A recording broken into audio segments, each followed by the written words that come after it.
Anwar Usman juga merespons tudingan konflik kepentingan. Anwar membandingkan tudingan konflik kepentingan dalam menangani perkara nomor 90 tahun 2023 dengan praktek yang relatif sudah pernah terjadi di 2003 di Mahkamah Konstitusi.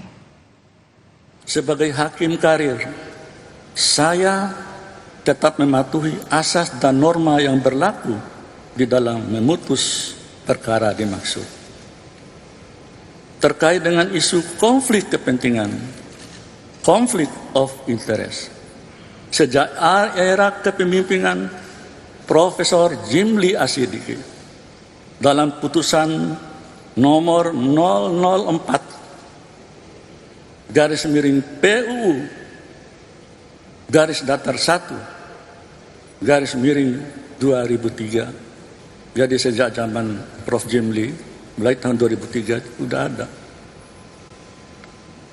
pengertian dan penjelasan mengenai konflik of interest.